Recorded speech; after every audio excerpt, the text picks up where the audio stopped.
Assalamualaikum warahmatullahi wabarakatuh. Apa kabar anak-anakku? Semoga semuanya dalam keadaan sehat walafiat ya. Tetap jaga kesehatan dan tetap semangat belajarnya. Ya, untuk hari ini Miss Lulu akan menjelaskan materi tema 1 dan subtema 2. Kemarin sudah dijelaskan ya subtema 1-nya. Sekarang subtema 2 yang berjudul Manusia dan Lingkungan. Untuk pembelajaran pertama dan kedua untuk hari ini ya. Slide pertama itu ada judulnya tema 1 organ gerak hewan dan manusia. Subtema 2 judulnya Manusia dan Lingkungan. Pembelajaran pertama ada IPA. Di sini ada 3 buah gambar yang menunjukkan aktivitas yang memanfaatkan kerja organ gerak. Yang pertama ada orang sedang melompat tali. Gambar kedua, ada orang yang sedang menaiki tangga. Gambar ketiga, ada orang yang sedang berlari. Ketiga buah gambar tersebut menggunakan kerja organ gerak kaki dan tangan. Slide kedua, apakah kalian tahu? Bentar, enggak, ini ya dekat ya yang tadi.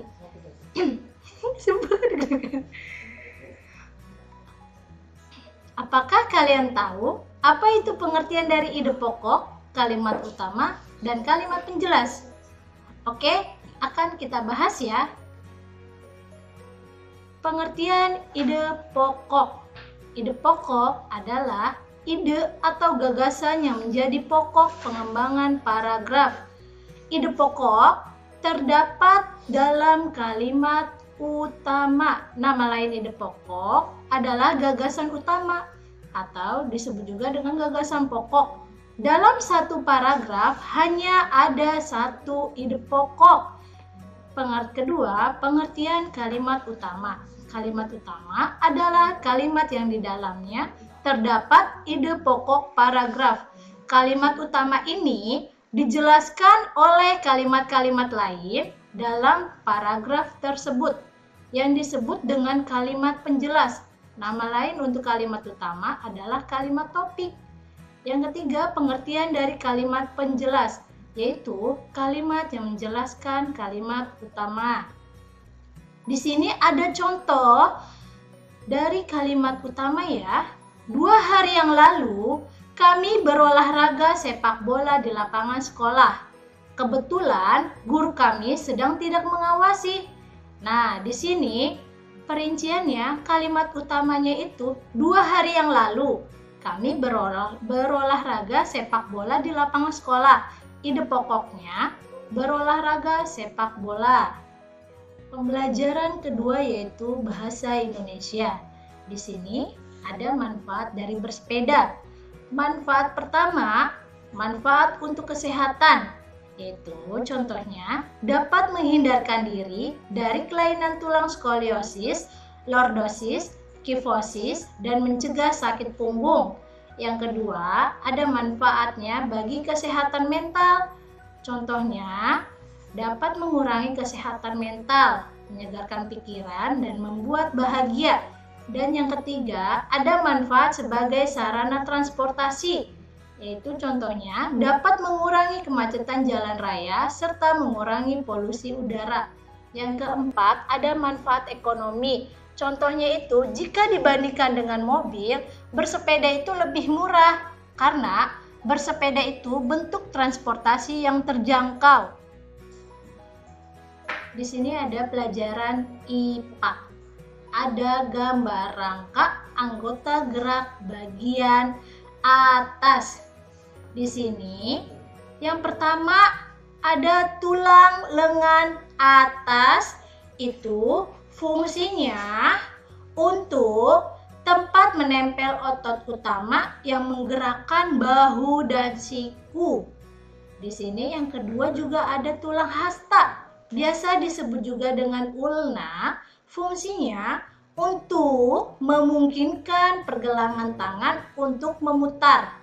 Yang ketiga, di sini ada tulang pengumpil.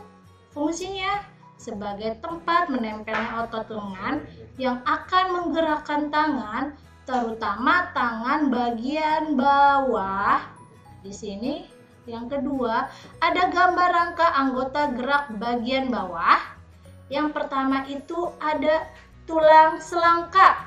Fungsinya sebagai pengganjal dari tubuh. Di sini bawahnya lagi ada tulang tempurung lutut. Fungsinya untuk melindungi persendian lutut. Di sini yang ketiga ada tulang betis.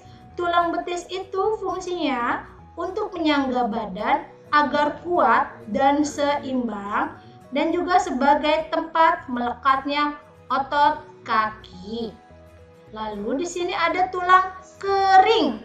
Tulang kering itu fungsinya untuk menghasilkan sel-sel darah merah dan menyediakan mineral, partikel, kalsium, dan fosfor. Lalu di sini ada tulang pergelangan kaki. Itu fungsinya sebagai sendi untuk menahan beban penting yang dibentuk oleh 3 tulang, yaitu ada tibia, fibula, dan lereng. Lalu di sini juga ada tulang telapak kaki. Itu fungsinya sebagai pijakan agar saat kita berjalan seimbang. Lalu ada tulang jari kaki.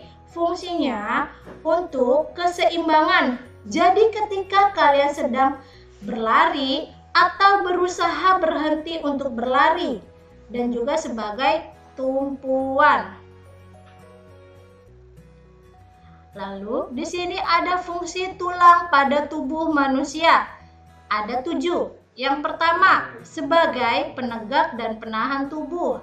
Yang kedua, sebagai pemberi bentuk pada tubuh. Yang ketiga, sebagai pelindung organ tubuh vital. Yang keempat, sebagai tempat di mana sel darah merah dibentuk. Yang kelima, sebagai tempat penyimpan cadangan lemak yang terdapat di sumsum kuning. Yang keenam, sebagai tempat menyimpan kalsium dan fosfor. Yang ketujuh, sebagai tempat melekatnya otot. Lalu di sini juga ada jenis-jenis tulang pada tubuh manusia. Yang pertama, jenis tulang berdasarkan letak, yaitu tulang tengkorak, tulang badan, dan tulang anggota gerak. Yang kedua, jenis tulang berdasarkan jaringan atau struktur. Yang menyusun adalah tulang keras dan tulang rawan. Yang ketiga, jenis tulang berdasarkan bentuk adalah tulang pipih, tulang pendek, dan tulang pipa. Ya, baik. Materi penjelasan untuk hari ini pembelajaran ke-1 dan ke-2.